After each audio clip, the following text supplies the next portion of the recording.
Bueno, Carlos, muchas gracias entonces por la presentación de hoy. Demos inicio a la sesión. Y gracias a los asistentes y a la doctora Paula por conectarse para apoyar la actividad académica del doctor Carlos. Sigamos entonces. Ok, bueno, muy buenas tardes. El día de hoy pues vamos a hablar del ultrasonido para la evaluación de la hipertensión endocraniana. ¿Qué más podemos evaluar? Mi nombre es Carlos Andrés Castro Galvi, yo soy urgenciólogo, fellow de ultrasonido de urgencias, UCI peroperatorio. Y la tutora para esta charla fue la doctora Paula López, que es intensivista y líder de ventilación mecánica de nuestra clínica Inbanar.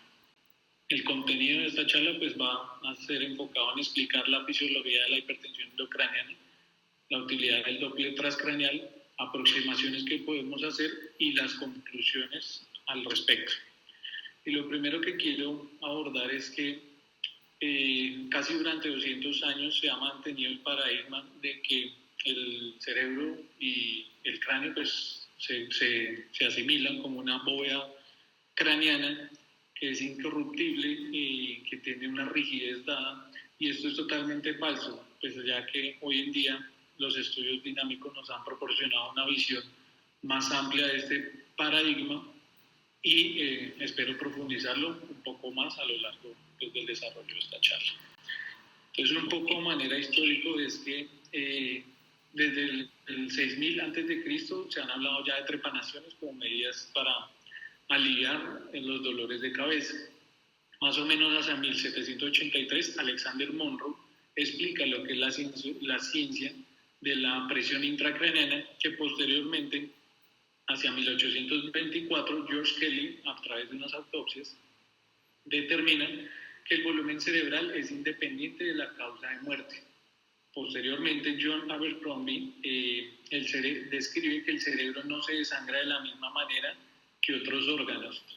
Y Magendie involucra lo que es la fisiología del líquido cefalorraquídeo, y George Burrow incorpora esto a la teoría de Monro-Kelly, y Cushing, pues Harvey Cushing resume toda esta doctrina que pues, es la que conocemos hoy en día. Entonces aquí en esta imagen pues tratamos de resumir en este artículo que es relativamente reciente, donde hablan de la teoría de Monro-Kelly 2.0. Entonces, ¿cómo cambia ese paradigma de la presión intracraniana como una medida estática o una medida dinámica, y que va a estar influenciada por varios componentes del volumen cerebral, del volumen arterial, del cerebro y del flujo sanguíneo cerebral? Y a su vez cada uno de estos va a tener otros determinantes que van a determinar el estado compensado o descompensado de esa presión intracraniana. Y en esta gráfica de la derecha podemos ver cómo esa pérdida de compensación, ¿sí? Como el punto de inflexión, se aumenta la presión intracraniana casi que exponencialmente cuando hay una pérdida de esto en los diferentes espacios. Entonces, cuando vemos acá, sobre todo el volumen venoso, vamos a ver cómo este influye bastante en lo que es la fisiología de la presión intracraneana.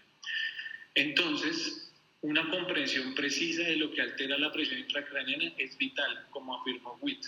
De la verdad o la falsedad relativa de esta doctrina dependen muchos de los procedimientos críticos en la cirugía del sistema nervioso central. Y es acá donde podemos abrir el panorama para encontrar o detallar otros aspectos de la fisiología cerebral a través del Doppler para que tengamos unas mediciones mucho más precisas.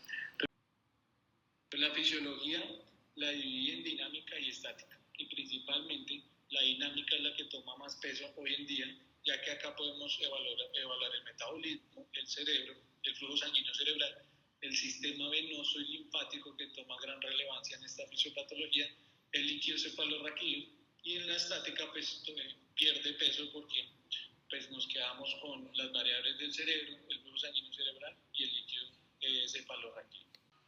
Entonces, partiendo del principio de conservación de masas de la ley de Poiseuille, que aplica para los fluidos a nivel del cuerpo humano, encontramos que el líquido cefalorraquídeo más o menos se drena a 35 mililitros por minuto. El gasto cardíaco hacia el cerebro corresponde casi el 14% pues, de ese gasto cardíaco, lo que equivale a más de 700 mililitros minutos. En un momento dado vamos a tener un volumen sanguíneo cerebral entre 100 y 130 mililitros. Y lo curioso y lo que más llama la atención es que vemos que el componente arterial de este flujo en determinado momento equivale al 15%. Y si vemos el venoso y el de la microcirculación, equivale a un 40 y un 45%. Bastante alto. Entonces, primero pues analizaremos parte de lo que es la influencia arterial y lo que nos ha determinado hoy en día lo que es la fisiología de la presión intracraneana, y más adelante analizaremos el punto de vista del flujo venoso. Entonces, la presión de perfusión cerebral determinada por la presión arterial media y la presión intracraneana es la ecuación que pues ha marcado el paradigma de la presión de perfusión cerebral, y esa diferencia entre la presión arterial media y la presión de perfusión cerebral pues nos va a permitir estimar tal vez la presión intracraneana. Pero entonces, si esta ecuación fuera exacta, entonces el sistema venoso no afectaría, el flujo de salida no se vería involucrado, porque pues en realidad en esta ecuación pues no lo estamos midiendo. Entonces, de ahí, de esa teoría es donde se han partido las metas de perfusión cerebral y de presión arterial media en el trauma craneoencefálico, ¿sí? O sea, hago esa salvedad. La presión arterial media por encima de 90 milímetros de mercurio lo hace el consorcio europeo. La presión arterial media por encima de 80 milímetros de mercurio lo hace el consorcio británico. Evitar presiones arteriales sistólicas por debajo de 90 milímetros de mercurio lo hace la Fundación de Trauma Craneoencefálico. Y a nivel prehospitalario se ha propuesto que de 100 a 120 milímetros de mercurio sea la tensión arterial sistólica para mantener esa perfusión. Pero detrás de esto de verdad hay una evidencia, pues no hay una evidencia como tal tan sólida. Todo se ha basado en base a esos estudios que se han venido realizando desde 1700, 1800, 1900, ya después de 1950 empieza a tener un mejor avance. Y entonces las cosas que nos debemos preguntar es que es poco probable que exista una presión de perfusión cerebral ideal para todas las formas de lesión cerebral. Es poco probable que exista una tensión arterial media o una presión arterial media fija para cada individuo. ¿Y qué juega la autorregulación en este escenario? Entonces, abro acá pues el paradigma del sistema venoso. El sistema venoso, a pesar de que tiene una mayor variación, pues está conformado por las venas cerebrales y los senos durales. Y por este va a drenar parte de lo que es el flujo sanguíneo cerebral. Como lo dije, tiene un componente tiene un componente de ese volumen sanguíneo de aproximadamente del 40%. Entonces, y como hemos venido estudiando, esto es muy susceptible a muchos cambios. Entonces, principalmente vamos a encontrar pues el seno sagital superior, en el cual pues drenan estas venas profundas que en la parte más posterior va a drenar en el seno transverso en la confluencia de los senos, ¿sí? Asimismo vamos a tener el seno sagital inferior, que está acá señalado, y la vena del cuerpo calloso, que van a drenar en el seno recto, y a su vez va a drenar en la gran vena de Galeno o la vena cerebral mayor. Y aquí podemos ver que a nivel basal y rodeando el pedúnculo cerebral, el mesencéfalo, va a nacer también la vena de Rosenthal, y esta a su vez se va a unir con pues esa vena de Galeno, y a su vez con el seno recto y la confluencia de los senos, que nos va a permitir al momento de hacer una insonación poderlas valorar. Entonces, las venas cerebrales en el territorio supratentorial pues está conformado por las venas superficiales. Estas son corticales, que drenan la corteza cerebral, y estas se anastomosas con las venas puentes, que son la vena cerebral media, la media superficial, la cerebral superior y la cerebral inferior. A su vez vamos a tener unas venas profundas que drenan la sustancia blanca y gris, y esta pues va a tener de forma centrífuga, va a drenar hacia los senos y de forma centrípeta va a drenar hacia la vena de Galeno. Entonces, adicionalmente, estas venas supraependinarias, venas medulares, venas de la cápsula interna, las venas gangliobasales, las del claustro, coroideas y talámicas, pues van a drenar en esta vena basal de Rosenthal que pues se va a unir con la vena cerebral interna y la vena de Galeno. En posterior vamos a encontrar que las superficiales drenan la superficie cortical del cerebelo, las profundas según la fisura donde se encuentre. El tronco encefálico va a drenar por la vena petrosa inferior y sus afluentes y las venas puentes. Entonces, según la fisura donde se encuentre, pues vamos a encontrar la cerebelosa, la mesencefálica, pontocerebelosa y cerebelo-vulvar. Y las venas puentes de este grupo, pues va a ser el grupo superior de Galeno, el grupo anterior o petroso y el grupo posterior o tentorial. Y entonces, ¿las venas qué? Entonces, encontramos que la yugular interna es donde va a confluir pues, todo el drenaje venoso del sistema venoso cerebral. Va a drenar las venas corticales, el drenaje venoso profundo y las áreas centrales. Usualmente este flujo es asimétrico en el 50% de los casos. El seno transverso es derecho en el 40% de los casos y 18% izquierdo. La obstrucción de un seno dominante tiene un efecto mayor en la aparición pues, o en el aumento de las velocidades de estos flujos de estos senos venosos, y un porcentaje pequeño de personas presenta un drenaje significativo a través del plexo venoso cervical. Y esto quiero que lo tengan en cuenta porque esto lo vamos a ver más adelante. Y resulta pues, que a manera histórica pues esto ya se viene estudiando casi desde 1940. En este estudio, donde Bronson y Harold buscaban explicar pues, la fisiopatología de los dolores de cabeza determinados por el sistema venoso, que tiene unas aferencias, unas terminales nociceptivas que se relacionan con el dolor, y cómo el aumento de la presión o la obstrucción en los determinados puntos del sistema de drenaje venoso se relacionaba con determinados dolores de cabeza. Y esto hace hincapié o parte o se toma relevancia para el estudio del sistema venoso. Entonces, hacia 1999, Benedict y Schocher buscaron estudiar pues, esta relación de la presión intracraneal elevada en la hemodinamia del sistema cerebral venoso. Esto fue un estudio prospectivo con un Doppler transcraneal. Los autores pues, evaluaron la utilidad de la ecografía Doppler transcraneal en 1999 como herramienta para la monitorización no invasiva y predecir el aumento de la presión intracraneal. Entonces se realizaban prospectivamente estudios seriados de un Doppler transcraneal venoso de la vena basal de Rosenthal y el seno recto en 30 voluntarios control y 25 pacientes con la presión intracraneal elevada, y se calcularon las correlaciones con los datos de la presión intracraneal mediante un modelo de regresión multivariante. Entonces, veamos qué encontrar. Acá en la tabla 1 pues podemos ver las mediciones tanto de la vena de Rosenthal como la del seno recto.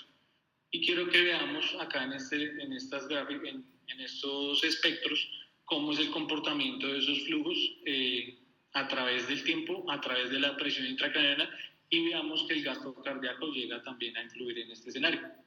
Entonces acá podemos ver en la imagen A un trazado en el cual encontramos un paciente con 74 latidos por minuto, con una velocidad de la vena de Rosenthal de 16 centímetros por segundo. En la B podemos ver cómo ya son pacientes que tienen elevación de la frecuencia cardíaca. En este escenario tenemos un paciente con 102 latidos por minuto, con una presión intracraneal de 9 milímetros de mercurio y una velocidad de la vena de Rosenthal de 9 centímetros por segundo.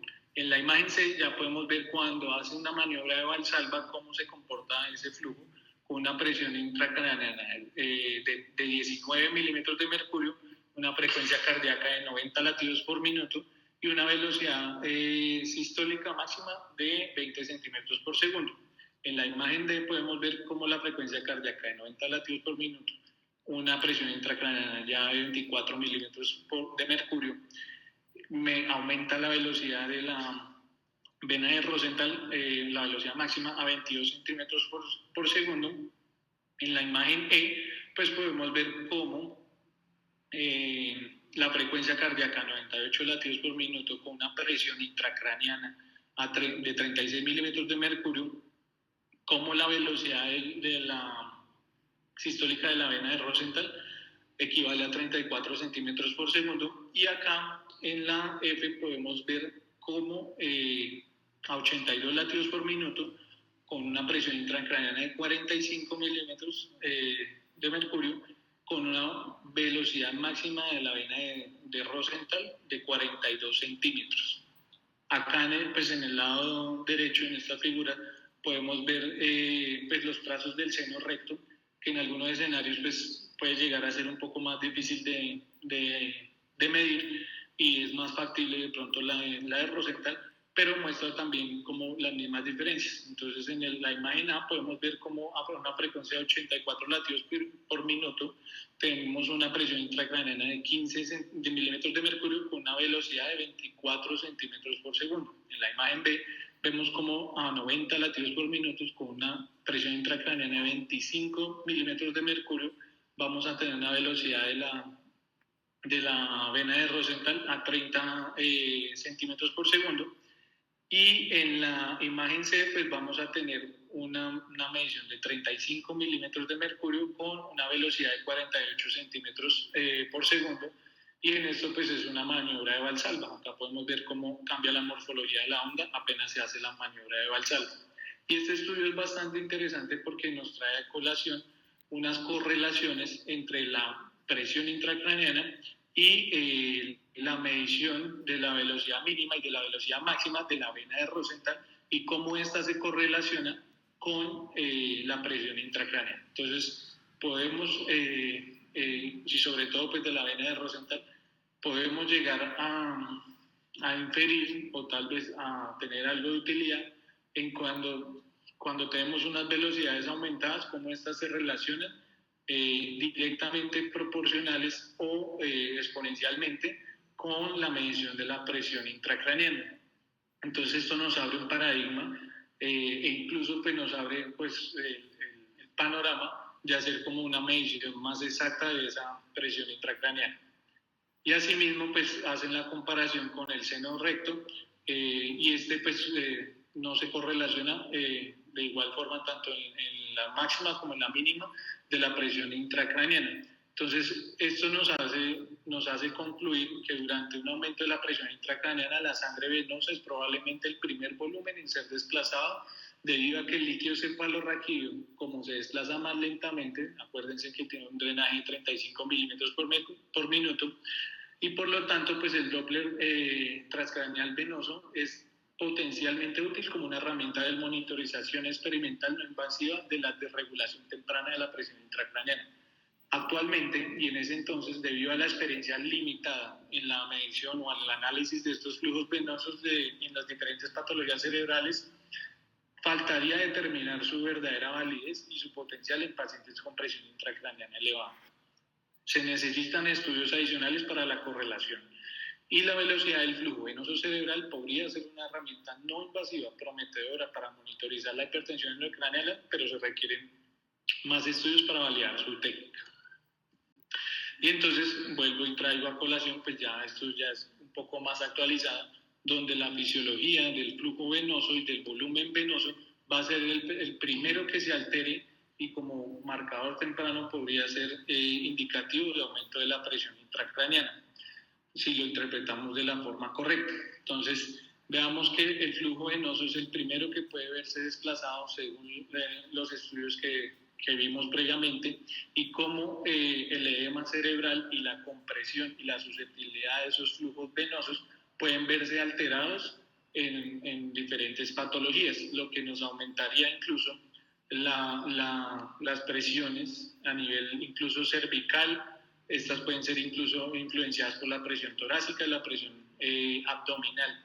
Y pues en el drenaje pues vamos a tener aumento de las velocidades por aumento pues de la resistencia del flujo al paso de estas venas. Entonces, por eso les digo que tener en cuenta no solo unas variables estáticas, sino que ya hoy en día pues tenemos muchas variables que influyen a nivel de la regulación de la resistencia vascular cerebral, que por ende pues también se pueden llegar a relacionar con la presión intracraneal.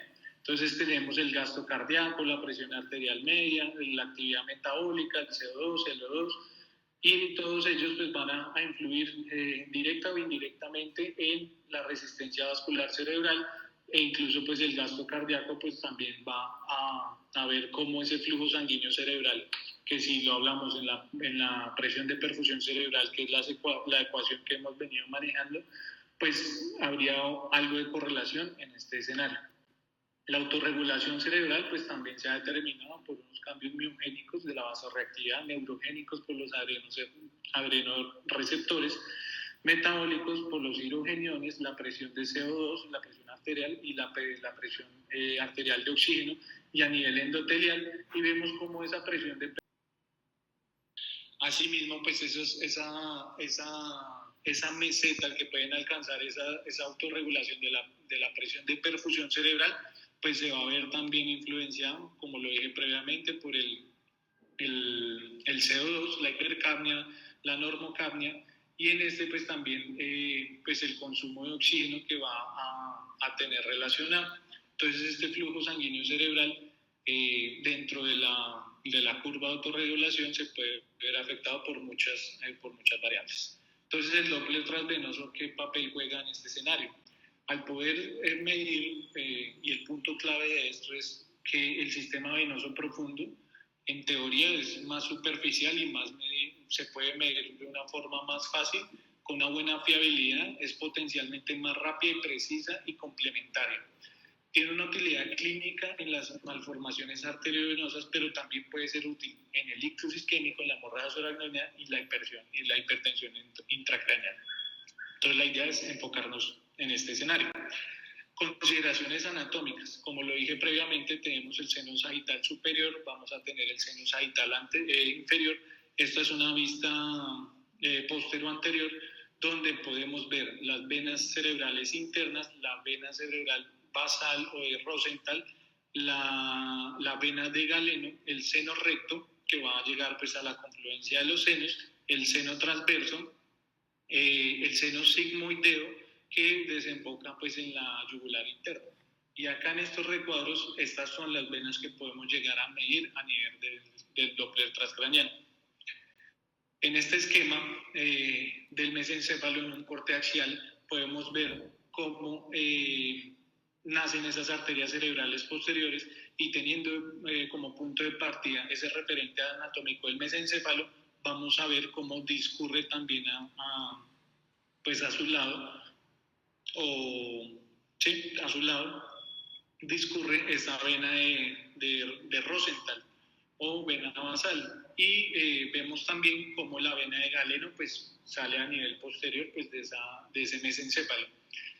Esto se puede llegar a medir en los escenarios agudos, y la interpretación que le debemos dar a esto es que se pueden correlacionar con aumento de la presión intracraneal.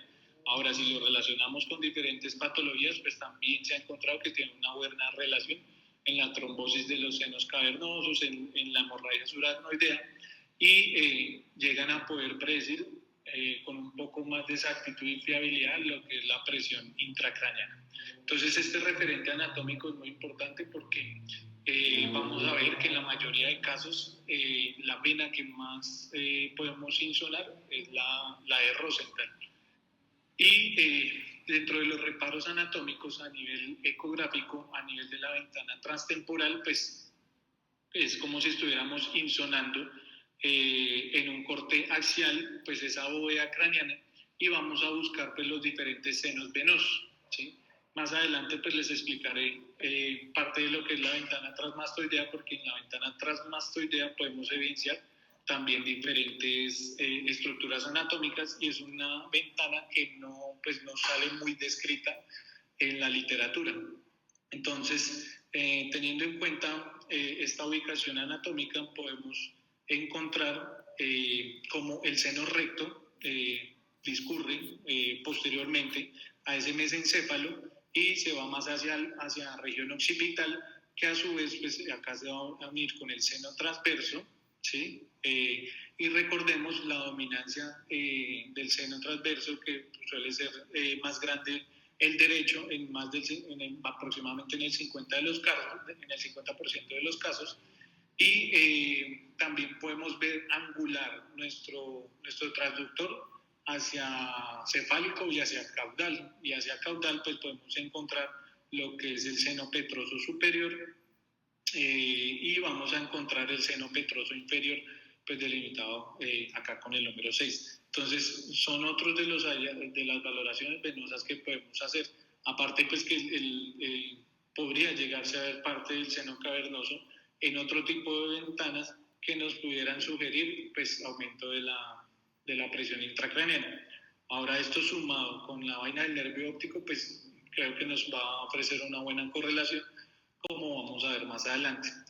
Esto es una insonación de la ventana transtemporal, donde a nivel del pedúnculo cerebral vemos cómo discurre alrededor y hacia posterior esa vena basal de Rosenthal. Estas son imágenes del libro, pero acá traigo a colación pues una imagen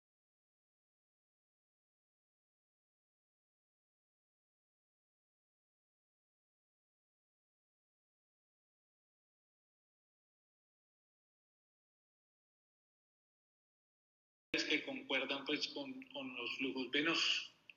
Acá podemos ver también la vena cerebral de Galeno, en la cual pues nace más posterior y más hacia caudal el mesencéfalo, y pues se logra la insonación. Sin embargo, pues esta no fue posible en este momento.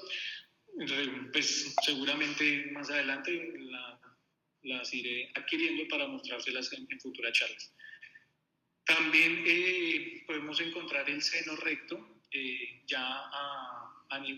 también a nivel transtemporal y contralateral del hueso podemos ver cómo ese seno recto nos puede ofrecer pues, un flujo venoso que si lo podemos medir, pues lo podemos también correlacionar.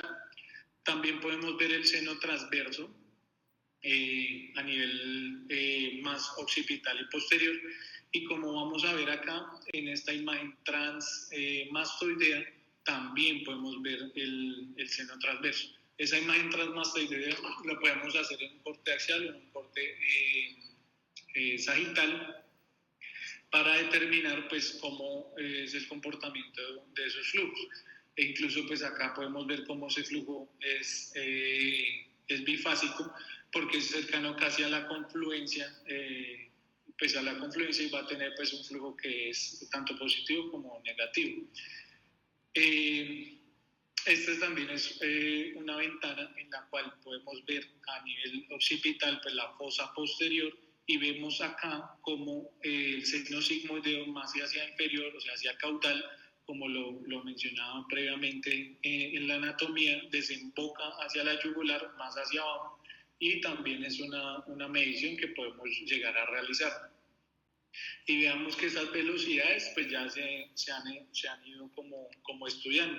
Entonces, las que principalmente vamos a insonar en el 89 a 95% de los casos, vamos a ver que la vena de Rosenthal es la que más vamos a encontrar, y seguida por la vena de Galeno, el seno transverso y las venas cerebrales profundas en algunos escenarios.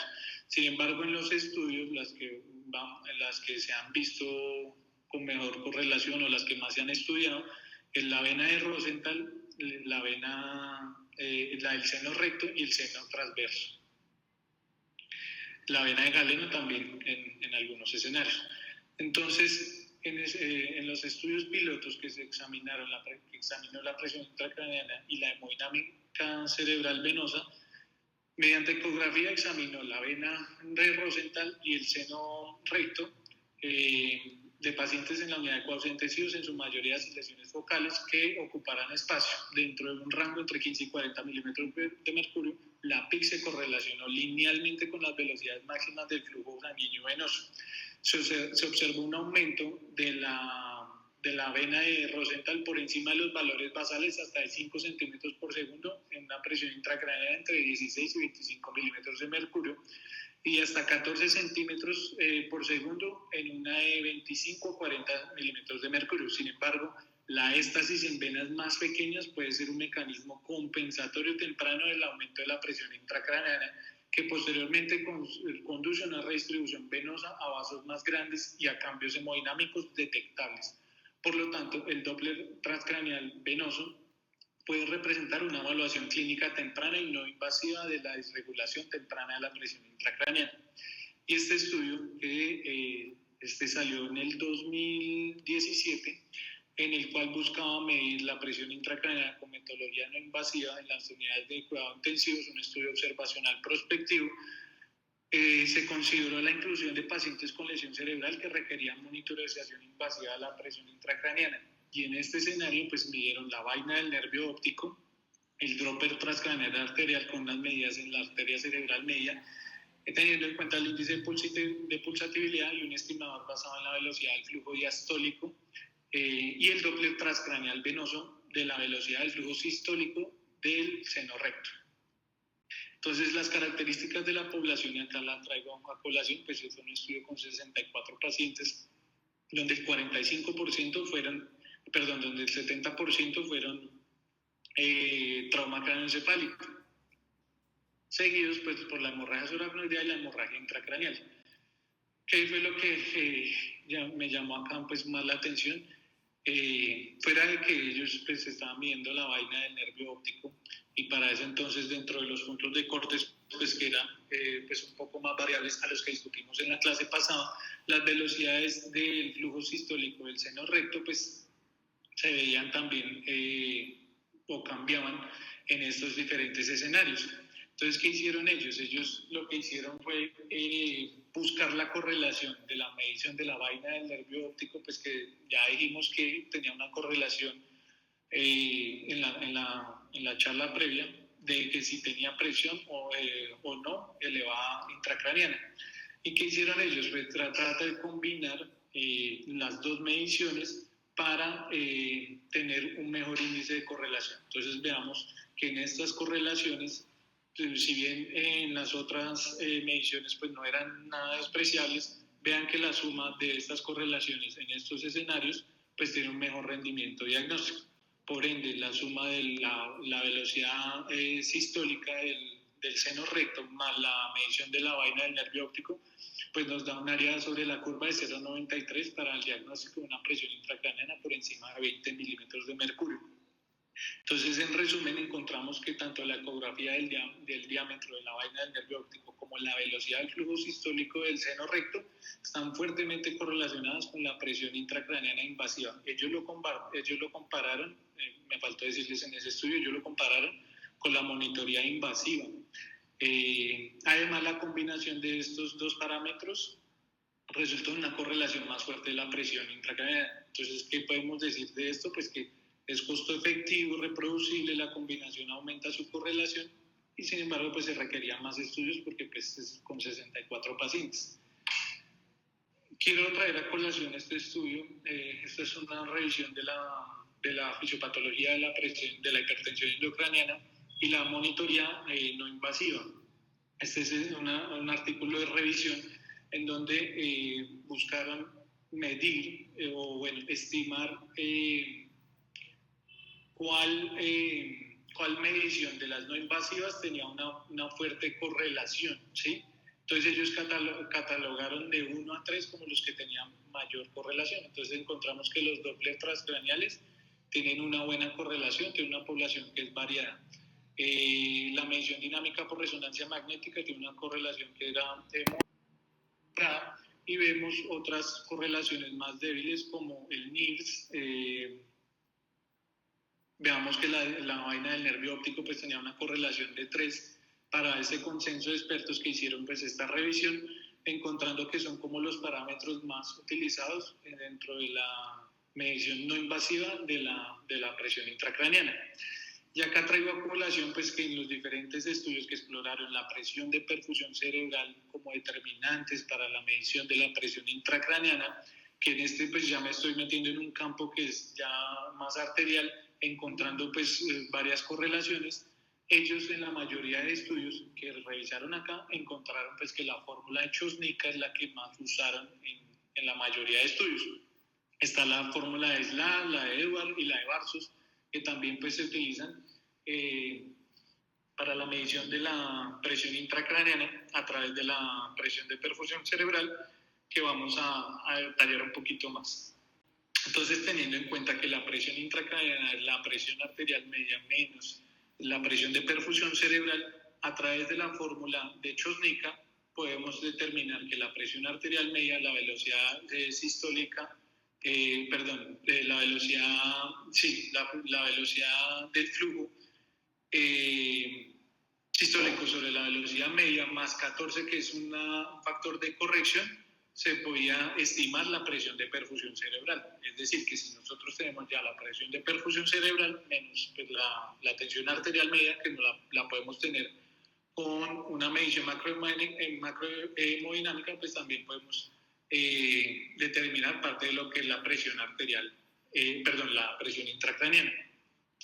Esto es incluso una medición que hacemos con nuestro equipo, donde pues ya tenemos algunas fórmulas estandarizadas, y metiendo pues los datos acá podemos ver cómo pues esta imagen no es tan usual poder ver las dos arterias cerebrales medias que salen a través del anterior y lateral al mesencéfalo. Podemos estimar parte de la presión intracraneana con base en esas fórmulas medidas por el Doppler transcranial. Entonces, después de esto, pues tratando de hacer las mediciones y la exactitud a nivel de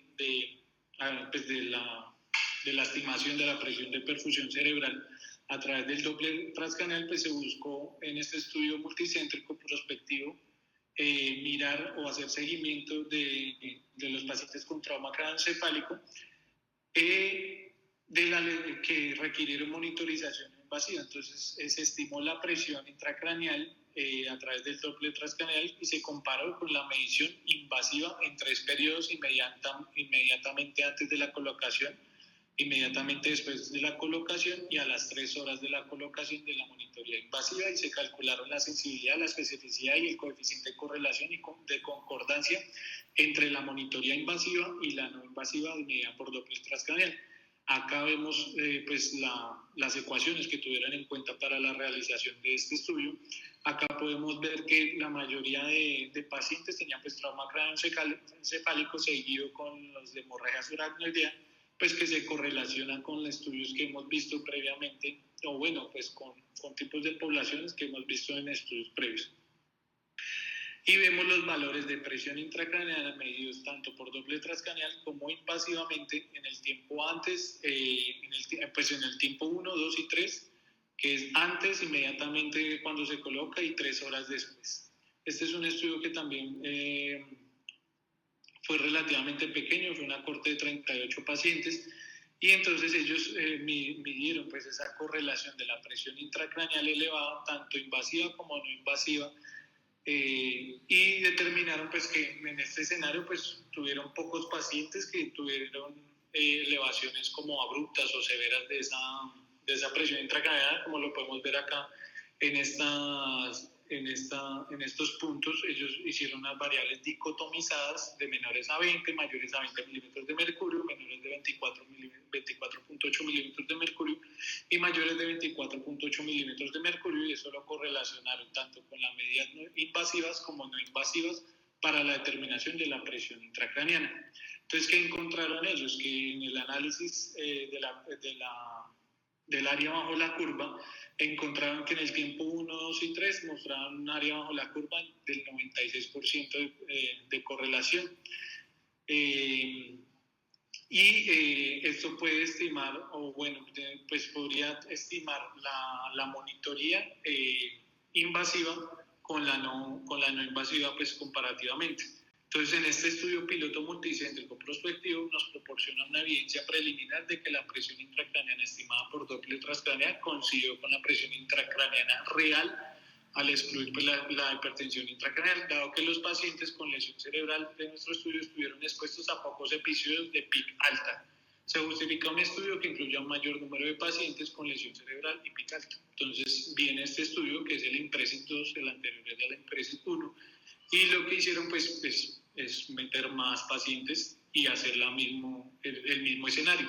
Entonces medían antes, inmediatamente de la monitoría invasiva y 3 horas después.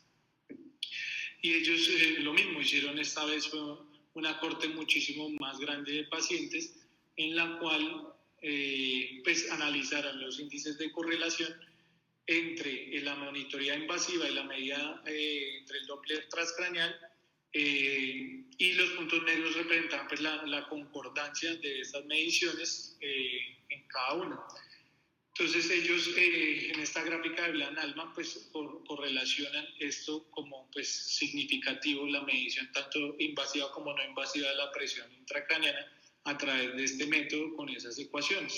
Entonces, ¿qué proponen ellos? Que cuando tenemos una injuria cerebral y indica la monitoría de la presión intracraneana, preguntémonos si es posible hacerla invasiva o no invasiva.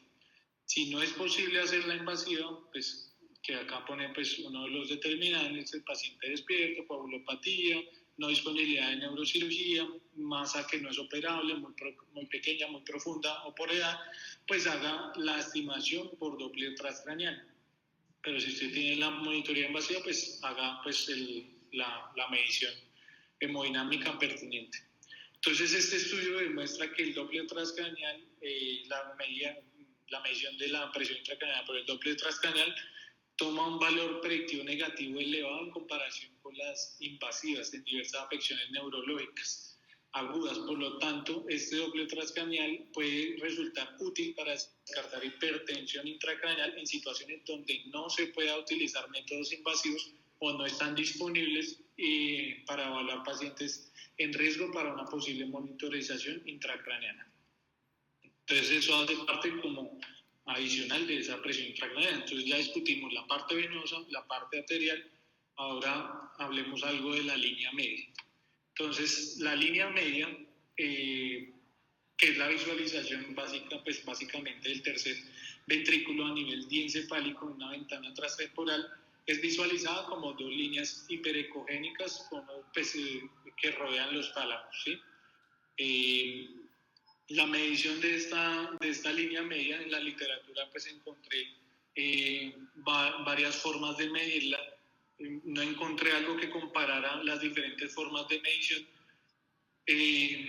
pero lo que se busca pues es establecer qué tanto se desvía esa línea media. Si bien esto, como vamos a discutir más adelante, no se ha relacionado pues con aumento de la presión intracraneana, sí se ha relacionado con mortalidad. Entonces esto toma gran relevancia como medida complementaria en estos escenarios de los pacientes neurocríticos. Entonces acá podemos ver en nuestro equipo cómo hacemos la localización de la línea media en el plano transtemporal, nos dirigimos más hacia cefálico, en la medición caudal, y acá encontré parte de lo que son una de las medidas. Entonces la idea es medir desde la tabla interna de cada borde óseo o el hueso temporal, y en algunos escenarios medían los bordes externos de cada ventrículo para hacer la medición de A menos B sobre 2, y pues, ese cálculo por encima de 0.5 pues ya nos habla de una desviación de la línea media. También lo encontré en los escenarios donde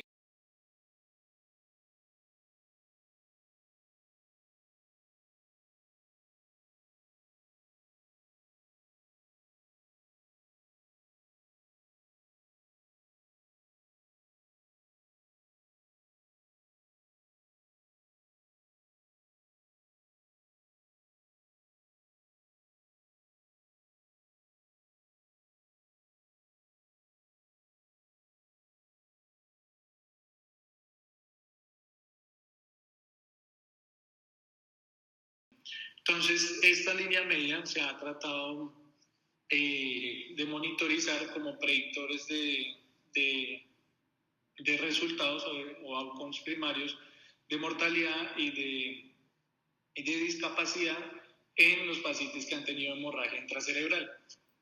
Incluso acá podemos ver que en estos esquemas y en este estudio, con 61 pacientes, hicieron unas mediciones, incluso pues calcularon en algunos escenarios los que se veía la hemorragia intraparenquimatosa, el volumen de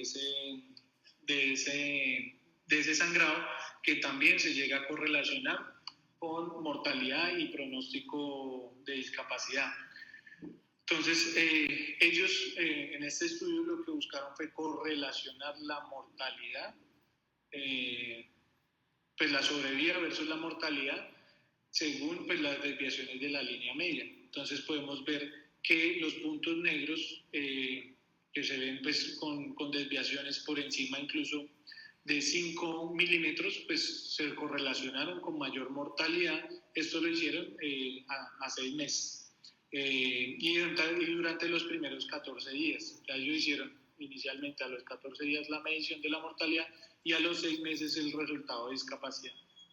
Entonces encontraron que la desviación de la línea media se relacionaba tanto con mortalidad como con pronóstico de discapacidad a los 6 meses en este escenario de las hemorragias intraparenquimatosas. Sin embargo, en este momento, para este estudio que fue en el 2012, no se pretendía reemplazar los diagnósticos estándar, ejemplo, tomografías o resonancias, sino que ofrece un método complementario de la detección no invasiva al pie de la cama, que permite al médico tratante identificar a los pacientes con fracaso inminente del manejo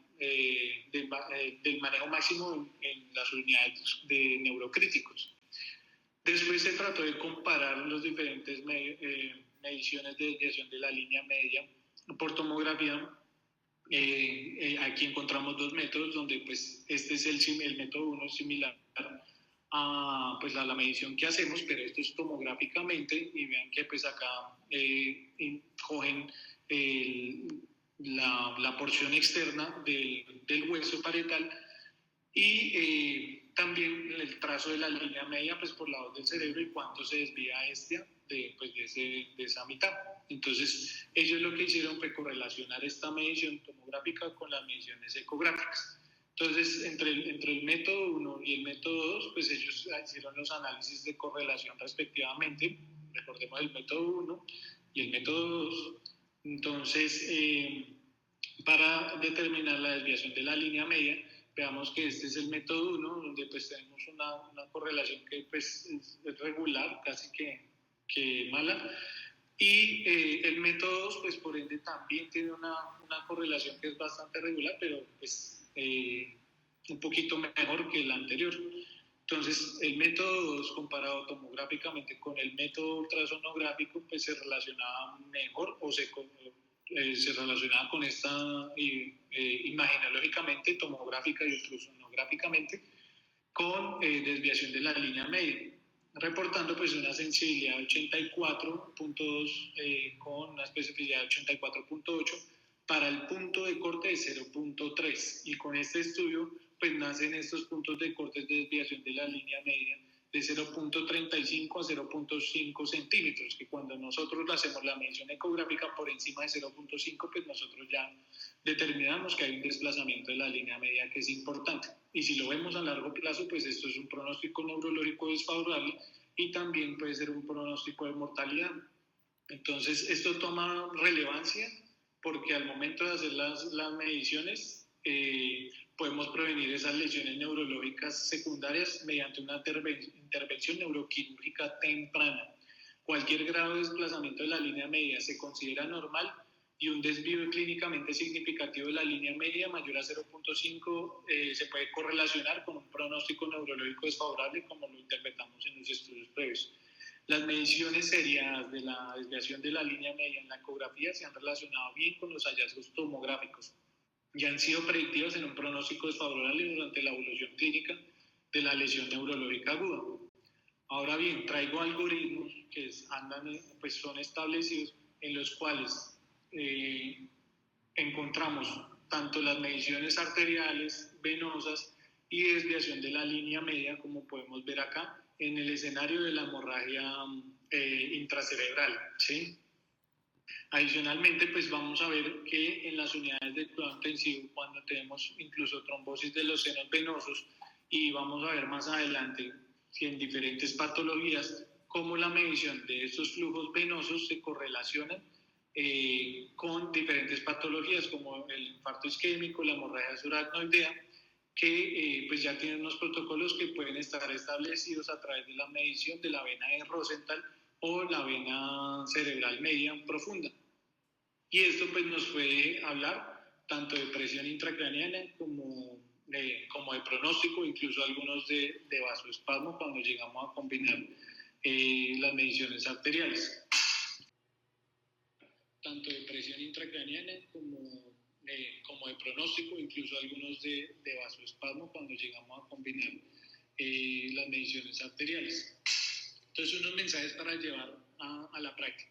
La comprensión de la presión intracraneana ya ha cambiado, las variables estáticas pues ya, digamos, lo que pueden estar mandadas a recoger. Una comprensión dinámica requiere un entendimiento de un estudio más en detalle de todo este escenario que expliqué previamente de lo que puede influenciar en la presión intracraneana. Si nos vamos a fisiología más pura, seguramente vamos a encontrar mucho más variables que se llegaran a medir para estimar una presión intracraneana.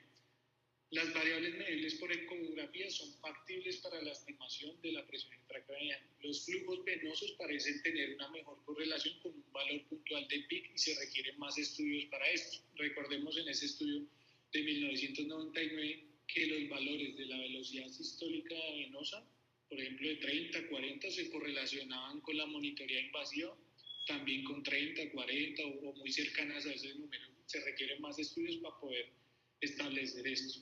La línea media se correlaciona con mortalidad y peor pronóstico. Y traía para el día de hoy. Muchísimas gracias.